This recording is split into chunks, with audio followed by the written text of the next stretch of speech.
Have you ever looked back and thought, what happened to all those years? The time you can't get back, the prayers that went unanswered, the relationships that drained you, the version of yourself that quietly faded away. Maybe life didn't go the way you hoped, and now you wonder, was it all wasted? Let me tell you what God says, not what the world says, not what your fear says, not even what your memory says, but what God himself declares in Joel 2:25. I will restore to you the years that the locust has eaten, not just your joy, not just your peace, your years. The time you thought was too far gone, the chapters you tried to forget. God says, I saw it, and I can redeem it. You may feel like the best of your life is behind you, that it's too late to become who you were meant to be. But hear me clearly. You are not finished. You are not disqualified, because the God who created the world in 6 days can restore what was lost in one divine moment. And when he restores, he doesn't just bring back what you lost. He gives you more than you ever imagined possible. But here's the part we often miss. Restoration comes with preparation. God's ready to do his part. The question is, are you? So why does this message matter now, especially for those in their 52nd, 62nd, or beyond? Because whether we admit it or not, time feels more fragile now. The chapters ahead feel fewer. The ones behind feel heavier. And deep down you wonder, can what I've lived through still be used? You've lived enough life to know that not all wounds are visible, that the deepest regrets aren't always shouted, they're whispered to yourself, in the quiet moments, in the car, in the mirror, in the middle of the night. Maybe you've spent years in a relationship that looked fine on the outside but left your soul weary, a career that gave you stability but cost you your joy, addictions, anxiety, or self-doubt that you managed in silence, or just wondering, unsure who you were anymore or who you were ever meant to be. And the world may have applauded your strength. They saw the smile, the hard work, the reliability, but they didn't see the silent grief, not the sense that somehow, somewhere along the way, you lost yourself. You've tried to keep moving. You've tried to tell yourself, it's fine. But somewhere deep within, you carry a question. God, can you still do something with what I have left? The answer? Yes. He sees every tear that no one else noticed. He sees the time you gave and never got back. He sees the parts of your story that never made it into conversations, but shaped who you are today. And not only does he see, Él restores, but let's be clear, restoration isn't about pretending the pain never happened. It's not about erasing history or going back to the person you used to be. No, God's restoration is far deeper than that. It's about becoming who you were always meant to be because of what you've walked through, not in spite of it. You see, our culture glorifies youth. It idolizes speed, perfection, and instant results. But God works in seasons, not seconds. He values maturity, not image. He does deep work in those who've lived through real fire. So if you're over 50 and you're wondering if God still has something meaningful for your life, you're exactly the kind of person he uses. In Scripture, some of the most powerful moves of God happen later in life. Moses was called at 80. Sarah gave birth to Isaac long after logic said she couldn't. Caleb said at 85, give me the mountain. Anna the prophetess was in her 82nd, faithfully waiting when she saw the Messiah. Even John, exiled in his older years, received the vision of revelation. You haven't missed it. You're not behind, you're being prepared. And that question may feel quiet, but heaven has already heard it. Because restoration is not just possible, it's promised. And this isn't just about getting your old life back. This is about stepping into a new season with new clarity, deeper strength, and a heart that finally knows who it belongs to. So if you're ready, let's walk through it together. Uno. God doesn't minimize your loss, he names it. When Joel prophesied those words, I will restore to you the years that the locust has eaten. He wasn't speaking to a nation that was doing well. Israel was devastated. Their crops had been eaten, their land stripped bare. Their sense of safety and provision was gone. And yet, God didn't say, get over it. He didn't say, move on. He said, I will restore. That alone tells us something profound about God's heart. He doesn't skip over your pain. He steps into it. He doesn't tell you to pretend it didn't matter. He names it because it matters to him. So when you look back at your life and see years lost to a marriage that left you empty, a health crisis that changed everything, a broken dream that never recovered, or even just decades of emotional numbness, God says, let's talk about it. Let's name it so I can heal it. Because God never heals what we're still hiding. He redeems what we're brave enough to bring into the light. 2. Restoration doesn't mean rewind. It means rebuild.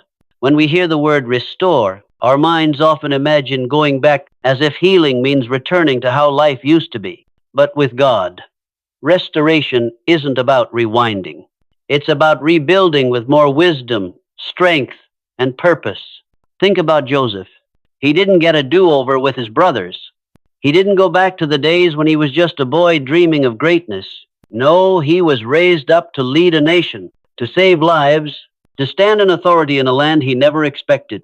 Think about Naomi. She lost her husband, her sons, her future. But through Ruth, she became the grandmother of King David and part of the lineage of Christ himself. That's not going back. That's moving forward into something even greater. You may not get the same relationship back. You may never return to the exact job or season or chapter you lost. But what God will do instead is rebuild your life with more wisdom, more purpose, and more depth than you ever had before. Because the next chapter can be better than the one you thought was your last. 3.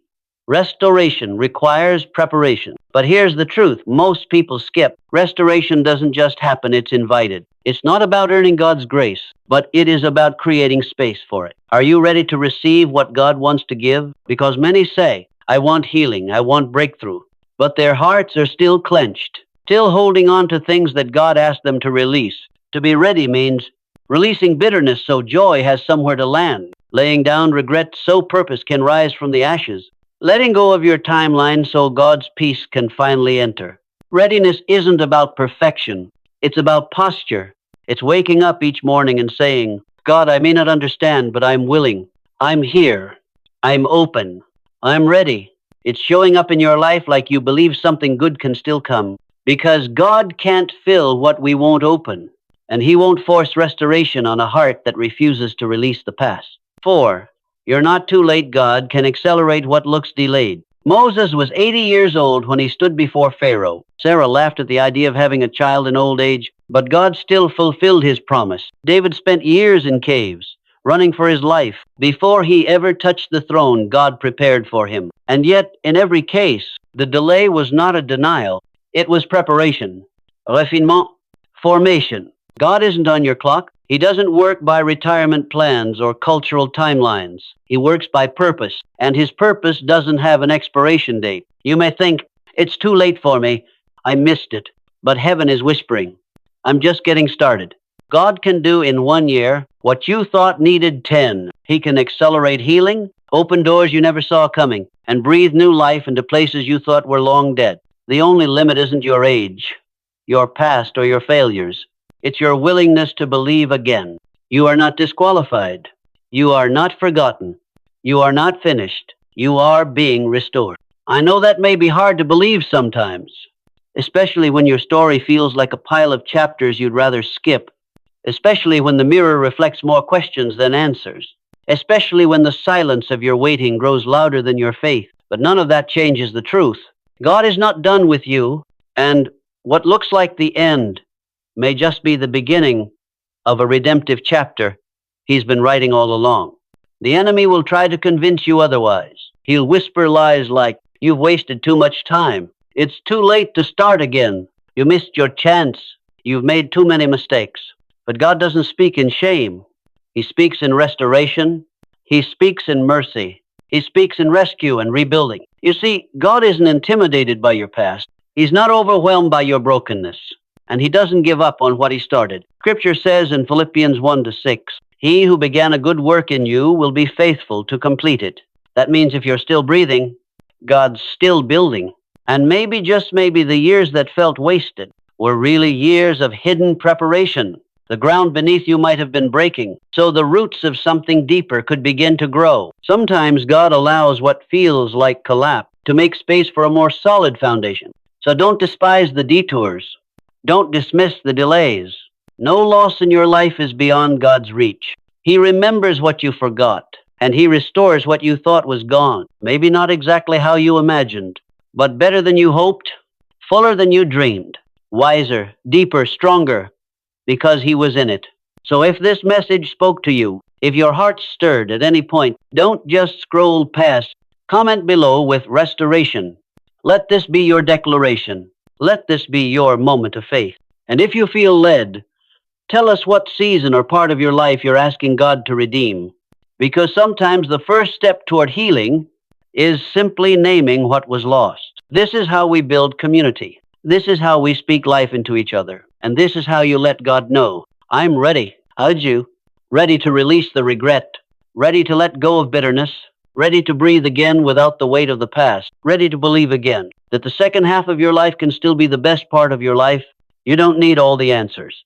You just need to stay open. Because God restores in ways we don't always recognize at first. But when He does it, you'll know. He's not just trying to help you cope. He's ready to help you thrive.